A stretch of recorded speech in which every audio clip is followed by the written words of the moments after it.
Baseball season is here at last, and the excitement continues all season long at DraftKings.com, the official daily fantasy partner of Major League Baseball. Daily fantasy means no season-long commitments. Why wait until the end of the season to claim victory when you can win huge cash every day? Hurry to DraftKings.com now and enter promo code PARDON to play for free. You could win part of the $300 million in prizes being awarded this season. Enter PARDON for free entry now at DraftKings.com. That's DraftKings.com.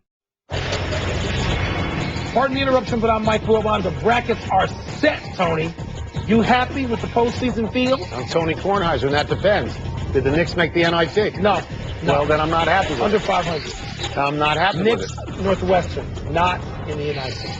Yeah. Northwestern's used to not making the We're coming. postseason. We're coming. The Knicks Okay, make the Knicks coming. postseason every once in a while. It used to be all the time. Yeah, but for many, many years, it was none of the time as well. Welcome to PTI, boys and girls. In today's episode, Tournament Snubs, Tim Tebow works out for the Eagles, and John Calipari joins us for 5 good minutes. But we begin today with Kentucky, the prohibitive favorite to win the NCAA tournament. In a field of 68 teams, they are even money. But before they get to the championship game, the Wildcats have to go through the Midwest Regional. Wilbon, here are the other high seeds in that region. Kansas, Notre Dame, Maryland, West Virginia, Butler. Do you see any of them keeping Kentucky from the Final Four? Not really.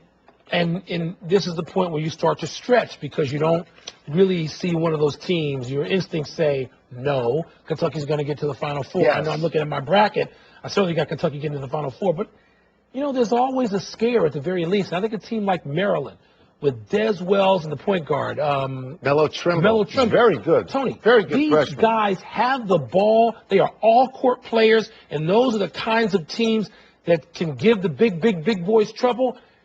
Maryland could also go out in the first round. Yeah. But I think once they're on that stage with Kentucky and they play a tough schedule, but no, I have Kentucky going to the Final Four. I'm very proud of you for sucking up to the hometown team. Like that? that? Was a very good Big thing. Ten team. I would like to pick Kansas, but earlier in the year, Kentucky played Kansas, and for those of you keeping track, they beat them by 32 points, and let me repeat that, 32 points. Plus, I'm not even sure Kansas will get past Wichita State to get to that. I agree with you. I would love to pick Notre Dame, but there are 3 teams in recent history in the NCAA that you never bet on because they go out early.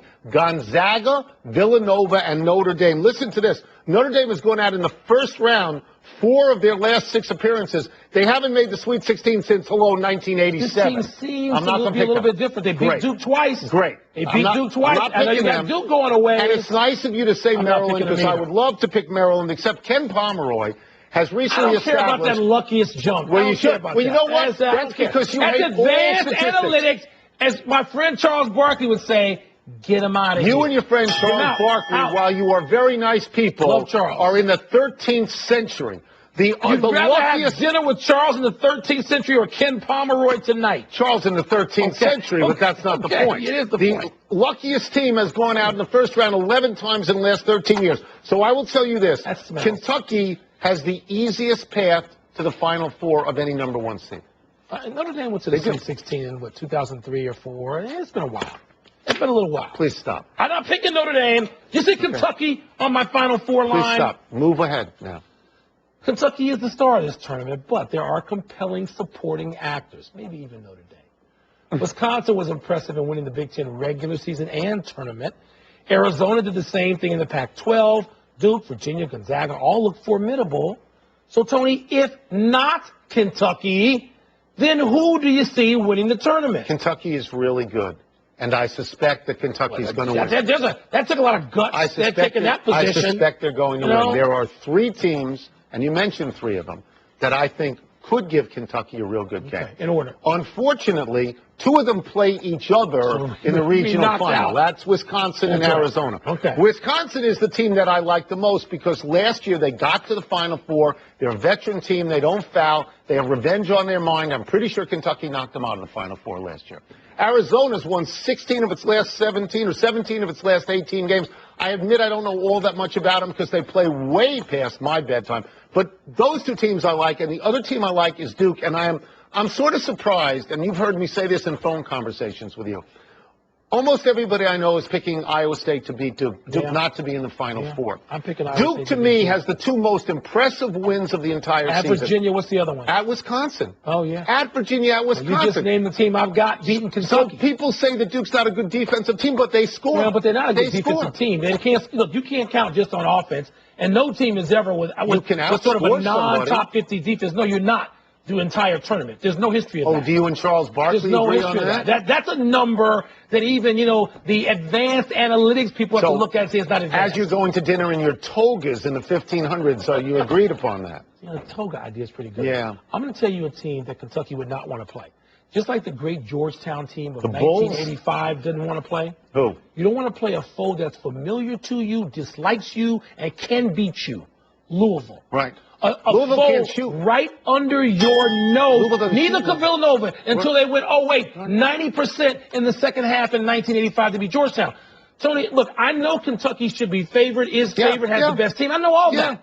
But you know what? I think there's going to be a lot tougher than people who just say, just march them right through. They're going to face no resistance. I don't believe that. So are you picking Louisville to get to the Final Four? No, I'm picking Louisville to lose to Virginia. But if Louisville gets through, that's a team Kentucky would not want to see. Louisville, in-state, this is a fantastic argument. No, I'm not picking them, but if they get through. Who do I have beating Kentucky? That guy needs glasses. Who do I have? Wisconsin.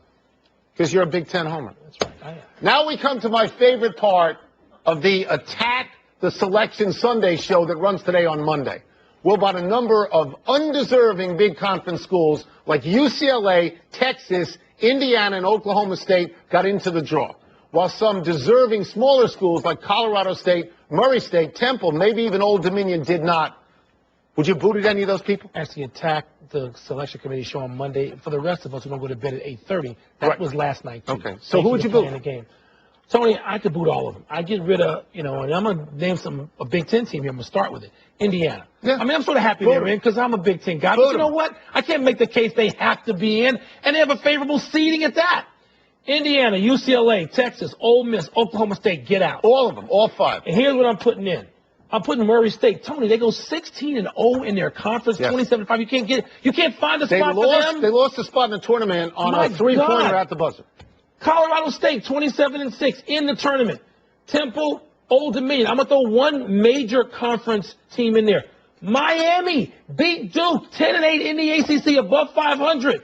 I'm putting them in the tournament. Those are my five. I don't feel the need to be positive today because I want to just go negative, and I want to go to these schools. Texas is 3-5 in their last 8 games. Indiana, 3-6 in their last 9 games. UCLA, 13 losses, 2-8 on the road. Oklahoma State, ding, ding, ding, 1-6 in their last 7 games. 8-10 in the Big 12, under 500. I thought I heard somebody on the selection committee talk about good losses. This isn't tennis.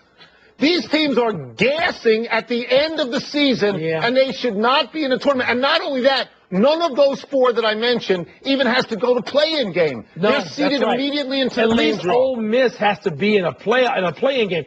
But Tony, by the way, they finished 1-4 in their last 5 Ole Miss. Here's a killer. Having said that, I could see Texas giving Notre Dame a really rough time in the first round, even though Texas doesn't belong in the tournament.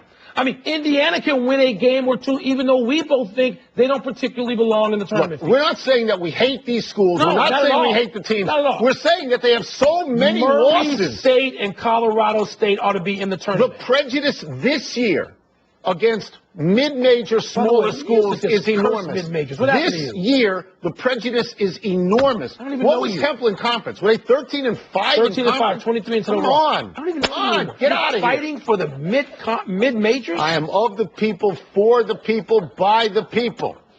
You must be somebody else. I'm this guy. You the white Jason Whitlock? Is he sitting in that chair right now? Some people call Jason the Black Tony Kornheiser. After dinner. God help us. Oh, both of you. Been a while since we had Tim Tebow news, Tony, but here we go. According to Shefty, Tebow worked out for the Eagles today, which, of course, prompts a storm of reaction. It's either the worst idea in the history of the world or the best, depending on which blowhard you listen to. Which blowhard did you listen to? I'm not saying, Tony. I always make the case that a creative coach in a league desperate for quarterbacks could and should find a way to utilize Tim Tebow. The Eagles reportedly will not be signing Mr. Tebow at this time, but Tony, Couldn't Philly be the place for him? Chip Kelly is the best possible coach for Tim Tebow. Chip Kelly is imaginative. Better than Belichick, who's imaginative and had a chance last year. Better and didn't sign him. I understand that. Right now, the best possible coach is Chip Kelly because he can imagine that Tim Tebow could run his offense. He's a system quarterback guy. And Tim Tebow is a system guy. You have to reach for it. I understand that. But he worked for Rex Ryan. Rex Ryan doesn't know anything about offense. He doesn't know anything about quarterbacks. At some point, and my heart tells me I want this to happen. My head says it's not going to happen. But if it can happen anywhere, and I grant you that Belichick turned him down. But if it can happen anywhere now, Chip Kelly's the place. And what's good about that is much like LeBron is scrutinized wherever he goes in the NBA, Chip Kelly and the Eagles will be the most scrutinized team this year, and Tim Tebow flourishes under scrutiny. Well, I just want Tim Tebow to have an opportunity to play, which, Tony, here's what's amazing to me. There are all kinds of guys that the NFL gives chances and second chances to, and they can't play dead. Right. Okay? Right. But Tebow is not even worth the chance. I find this sinister, as you know. I love Tim Tebow on the SEC Network and as a guest here on PTI. I love him more getting the chance, one more at least on the field. But listen, people will be lazy about this, and they'll say, wait a minute, Belichick and Chip Kelly didn't give him a chance, so Chip Kelly why are we going to give him a chance? Here's the problem. The problem with the Eagles is this. They just traded for Sam Bradford, who I believe I called a human splint. So you don't know that he's going to play all the games. And again, Tim Tebow can come in and run Chip Kelly's offense. Maybe it's not that dissimilar than Urban Meyer's offense. So he's the only creative coach in the NFL? Are you going to try to tell me that? No, I'm going to try and tell you he's the most creative. And I think that Tebow has run out of other options. Apparently, I think this is his last This is his last shot. Let us take a break. But coming up, we will ask John Calipari if there was ever a game he thought he would lose this season.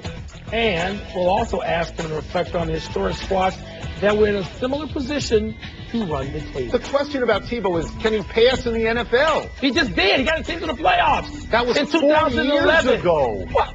Has he had a chance since then, a real one? Well, he had the Jets. Baseball season is here at last, and the excitement continues all season long at DraftKings.com, the official daily fantasy partner of Major League Baseball. Daily fantasy means no season-long commitments. Why wait until the end of the season to claim victory when you can win huge cash every day? Hurry to DraftKings.com now and enter promo code PARDON to play for free. You could win part of the $300 million in prizes being awarded this season. Enter PARDON for free entry now at DraftKings.com. That's DraftKings.com. Unbeaten Kentucky is the big favorite heading into the NCAA tournament, and we are pleased to welcome in the coach of the nation's top team, John Calipari. Let us start with this. You haven't played a top 4-seeded team in 78 days, so how comfortable do you feel about the expectations that you're just going to run through this tournament? Well, first of all, everybody's 0-0 right now. I believe Connecticut had 9 or 10 losses last year and won the whole thing. We had 10 and went to the final game, so none of this stuff matters. And what you're saying, we had 5 teams in our league in the top, or 8 teams, I'm sorry, in the top 50. 8. We've taken on all comers. I'm not worried about RPI, BPI, SIA. It doesn't matter now. Everybody's record is 0-0. Here we go. I'm worried about my players individually being the best version of themselves and our team being at its best. I believe I have the best team and the best players. So let's just be at our best. If that's not good enough, I'll live with the results. I had to in 2008, and we played well. We missed 5 or 6 free throws down the stretch, but played a great game and a great tournament. John, you said something yesterday to Reese Davis that I found fascinating. You talked about your team being in the right frame of mind. How close to the time you tip off, game 1, whatever round that is, second round technically, how close to that can you tell whether your team is in the right frame of mind? The question we had early, one, would they really totally trust and, I hate to tell you, love each other? Early on, they were still, who is he, how is he, even though they respected each other. Now, I think they totally are bought into each other. Each group, The young kids are feeding off the veterans. The veterans know the young kids have their backs, and we're getting pretty close to that. But the biggest thing I'm going to tell you, this team plays with joy and a love of the game and each other. That always beats hate, mean, nasty, angry, jealous. That joy and that love of each other and love of the game will always overcome, because that hate and anger and nastiness is physiology in your body, real close to fear. And at some point in that game, that group gets fearful, and our joy comes out, and we overcome stuff. If this were an NBA format, you would be playing best of 7, in the series. You'd still be the favorite, but it'd be best of 7. In this thing, anybody can knock you off if they get hot and you are cold. Which of those two structures do you prefer?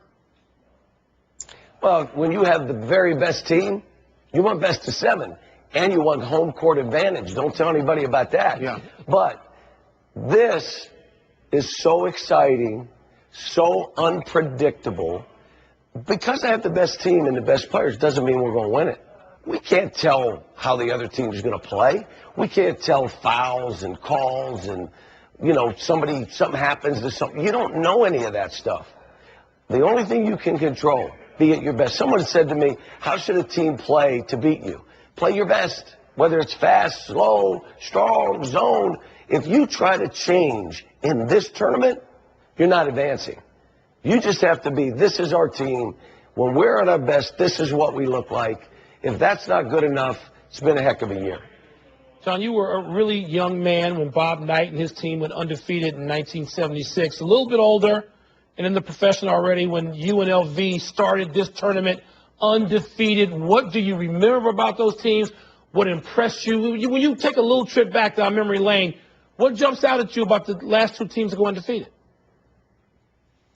Well, first of all, I was like 9 years old with Indiana. But I think, again, things have changed. There's no three-point line, and there's no 30-second clock. All this stuff is different. Even with the Vegas teams, and I loved how hard they played, how reckless they played, how aggressive they were, how much they shared the ball. Tark's teams were that way. But, again, the balance nowadays, because the best players leave. Tark's team, if I remember right, was the same team for 2 straight seasons. That doesn't happen anymore. If your team is that good, half your guys are leaving. Just how it is. So, I keep coming back to my players and tell them how much I respect what they've done and respect each of them. They've held the clutter away. How about this? They don't watch PTI to hear what you guys are saying about them. Stay away. It's all poison. Don't drink the poison. They've done that. Trying to play each other off of one another. This should be your point guard. That should be your big man. They've stayed away. The social media, those teams didn't deal with all this. You just were in your little cocoon doing your thing. This thing is so transparent. I'm just proud of these guys. And I'll tell you, I'm in awe of them. I'm in awe. Are you saying that you make it a rule that kids can't watch PTI? Only if you put me on. They can watch today. Didn't you think in your heart that you were going to lose at LSU? Never. Really? That's not how I think, Tony. My whole thing throughout a game is how are we going to win? What's the combination going to get us by? Is there something I can do? That's why when we lost in 2008, I was sick that I didn't have an answer. That's why I took full responsibility for that loss. Forget fouls and all that. We had a 9-point lead with 2:40 to go. Do something, coach. Give us something. So my whole thought is always, how are we going to win? And then if the horn goes off and we lose, then I'm going to take responsibility for that. And these players, it's great when they're really looking to you, tell us what to do. Well, you better have an answer because they're looking for one. Give us something. And at LSU, I always felt we were in good shape. Thank you so much. Thank you, appreciate John. it very much. Appreciate Good luck. Let's take one last break, but still to come, Jameis Winston will reportedly stay away from the NFL draft. Is that a good call? And Anthony Davis nearly had a quadruple double last night, but his team lost. So how big a deal should that be? Anthony Davis. If your team loses, your team Halftime, people happy 26th birthday, Blake Griffin. After missing 15 games, Griffin came back to the Clippers yesterday, got 11 points, 11 rebounds, and 8 assists in 41 minutes. The Clippers still lost when Chris Paul airballed a 3 at the buzzer. Griffin had a thick beard, Wilbon. You continue to hate on my man Doc Rivers' team. So now we're just we're just going to headbutt every day. I love like Doc the Rivers. Clippers, love the Clippers. Everyone hates each other, my sources say. Happy anniversary, Lehigh. On this day 3 years ago, number 15 seed Lehigh shot number 2 seed Duke behind 30 points from C.J. McCollum. 2 years later, Duke is a 3, went right out to Mercer. This year, Duke is a 1. No 16 has ever beaten a 1. Be a man, Wilbon. Pick the upset. Takes one to know one. I will if you will. Go ahead. I will pick not. the upset. I didn't think so. I will not. I didn't think so. Great job out of you. Happy trails to Georgia State coach Ron Hunter. Oh, this is awful. After the buzzer sounded on Georgia State's 38-36 win, terrible. Hunter's son RJ leaped into his arms and down went Hunter with a torn Achilles tendon. Hunter says he will coach Georgia State's first-round game against Baylor. But the uplifting scene, Tony, was Kevin Ware, the kid who broke his leg playing for Louisville, cutting down the piece of the net at the end of the game. Wonderful comeback story. One error, I was emphatic that Notre Dame hadn't made the Sweet 16 since 1987. It was actually 2003. I was testing you. And I should have said Georgetown was way overseeded as a 4, which they are. Let's go to the big finish. Let's do it. Serge Ibaka will undergo knee surgery to relieve persistent soreness. No timetable for his return. That's a big deal. Enormous deal. How much Russell Westbrook expected to do? His triple doubles, and they can barely win some nights as it is. James Winston reportedly opting not to attend the draft or to not attend the draft. Big deal? I'm surprised. He's going to be the number 1 pick. Anthony Davis had 36 points, 14 rebounds, 9 blocks, 7 assists. But the Pelicans lost at home to the Nuggets in double OT. Good night or bad night? That's a bad loss. Great performance, but bad loss. Jordan Spieth won the Valspar in a playoff. You impressed? Yeah, on the third hole, he rolled in a 28-footer. Last one.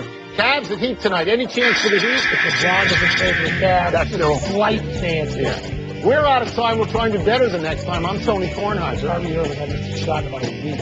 I'm Mike Wilbon. Same time tomorrow, Knuckleheads. Check out the PTI podcast on iTunes. Tracy Callahan.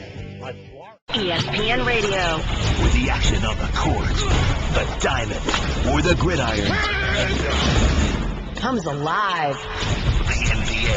The San Antonio Spurs are the world champions. Major League Baseball. San Francisco Giants are the champions of the baseball world. The new college football playoff. College football playoff national champions, the Ohio State Buckeyes. Your home for the best in sports play-by-play. ESPN Radio.